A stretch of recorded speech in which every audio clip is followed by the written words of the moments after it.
Hi bukkala ඉතින් ඔයාලා අදත් පිළිගන්නවා ඉමර්ජන් ඉතින් ගැන පට්ට වීඩියෝ එකට. අද ඉතින් අපි කතා කරන්නේ Gimp software එක ගැන. අපි ඉතින් ඉස්සෙල්ලා Gimp software එක download කරගෙන ඉමු. මේක ඉතින් අපි Gimp software 2.10.36 GHz version එකකින් තමයි අපි download කරන්න හදන්නේ. අපි Microsoft Windows එක තෝරලා ඒ කට්ටිය මෙතෙන් කැමති අතර මම නම් මේ නිල් පාටකින් තමයි download කරේ. Gimp 2. එකකින් තමයි මම download කරේ. දැන් ඉතින් අපි ඒක ඉන්ස්ටෝල් කරගෙන බලමු කොහොමද ඒක ඉන්ස්ටෝල් වෙන්නේ කියලා. මම දැන් ඉතින් Gimp තියෙන software එක මම download කරගත්ත එක තියෙන දැන් file location එකට ගිහිල්ලා මම දැන් ඉතින් Gimp software එක තියෙන folder එක open කරගන්නවා. මම ඉතින් දැන් ඒක open කරගෙන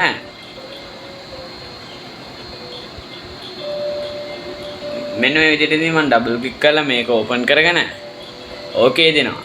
ඔය කට්ටියට ඉතින් මේක Gimp කියලා Google එකේ search කරපු ගමන් ඔය කට්ටියට එනවා Gimp software එකේ main website එක. ඔය කට්ටියට දැන් ඉතින් මෙතන install කරගන්න එක ඉතාමත් පහසුවෙන් install කරගන්න පුළුවන් මේ විදිහට. මම ඉතින් මේක install කරලා තියෙන හින්දා මම මේක ඉතින් cancel දෙනවා. හරි ඉතින් දැන් අපි මේක cancel කරගෙන මේ ඉන්ටර්ෆේස් එක ක්ලෝස් කරගෙන අපි දැන් Gimp software එක ඕපන් කරගෙන බලමු කොහොමද ඒක ඇතුළේ තියෙන ඉන්ටර්ෆේස් එක සහ ඒක ඇතුළේ තියෙන වැඩ කැඩි කියලා.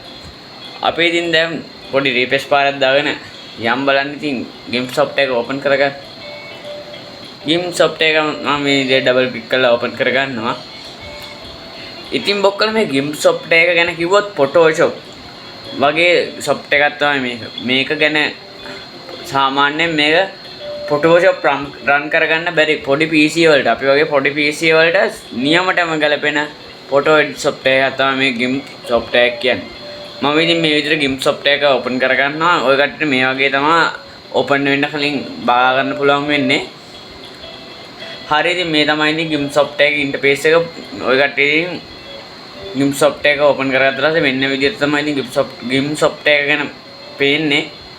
අපි ඉතින් ඉස්සෙල්ලාම වැඩ පටන් ගන්න කලින් new folder එකක් හදාගෙන ඉන්න ඕනේ. මම ඉතින් මෙතන new folder හදාගෙන ඔය කට්ටියට control n press කරාට පස්සේ අපිට new folder එකක් හදාගන්න open වෙනවා. නැත්නම් ඒකට මෙතන file වලට ගිහලා උඩින්ම තියෙනවා new folder කියලා ඔය කට්ටියට එතනත් open කරගන්න පුළුවන්. අපි ඉතින් මේක control n press කරලා new folder එකක් ඉස්සලා ක්‍රියේට් කරගෙන ඉමු. වැඩක් පටන් ගන්න කලින් ඉස්සලාම new folder එකක් ක්‍රියේට් කරගෙන ඉන්න ඕනේ. නැත්නම් අපේ වැඩේට එක පොඩ්ඩක් කරන්ට් එක එහෙම ගිහිල්ලා PC එක එහෙම ඕෆ් වුණොත් එහෙම ඔය කට්ටියට ආයේ වැඩේ මුලින්දන් කරන්න වෙනවා. ඒකින්ද මෙහෙම මුලට ඉඳන් අපි මෙහෙම හදාගෙන ඉන්න ඕනේ. මම ඉතින් ඒක සේව් වෙන්න ඕන තැන ඔක්කොම ෆයිල් ලොකේෂන් හදාගෙන වැඩේට මෙයා වෙන්න. වැඩේ පටන් ගන්න. දැන් ඉතින් අපිට මෙහෙම new folder ඕකේ දුන්නා අපිට මේ විදිහට අපිට එනවා අපේ මේකේ මේ ගානතර මම ඉතින් මේක 720යි 1720යි දැම්මේ. ඒක තමයි සාමාන්‍ය YouTube thumbnail එකක් හදන්න අපි පාවිච්චි කරන size එක. මම පාවිච්චි කරන size එක. මම ඉතින් මෙහෙම දැන් මෙතන දාන්නේ ෆොටෝ එක image එක select කරගන්නවා. ඔය කට්ටියට පුළුවන් කැමති image එක තෝරගෙන drag and drop කරන්න. නැත්නම් ඔයකට මෙන්න file location වලට ගියා file එකට ගියාට පස්සේ ඔය කට්ටියට add image කියන එක බලාගෙන ඔයට ඒකෙන් දාගන්නවා. නැත්නම් මේක ඉතාමත් පහසු විදිහට drag and drop කරගන්නවා. මේ විදිහට drag and drop කරලා පස්සේ දැන් මෙතන continue දීලා කෙලින්ම ඔය කට්ටියට බලා ගන්න පුළුවන් මේක අපේ Gimp software එකේ save වෙනවා. මම ඉතින් Gimp software ගැන මේ වීඩියෝ එකේ වැඩි කතා කරගන්න නැහැ. මම ඉතින් මේක install කරන සහ මේක download කරගන්න විදිය ගැන තමයි මම මේ වීඩියෝ එකෙන් අරන් ආවේ. ඔය කට්ටියට මේ වගේ වීඩියෝ එකක් ඕනක් පළවෙනි කමෙන්ට් කරන්න අමතක කරන්න යන්න. ඉතින් බොක්කලා මම ඉතින් Gimp software ගැන කර වීඩියෝ කොහොමද කියලා පළවෙනි අදහස ඔය කට්ටිය කමෙන්ට් කරගෙන යන්න. එහෙනම් බොක්කලා අපි ගියා.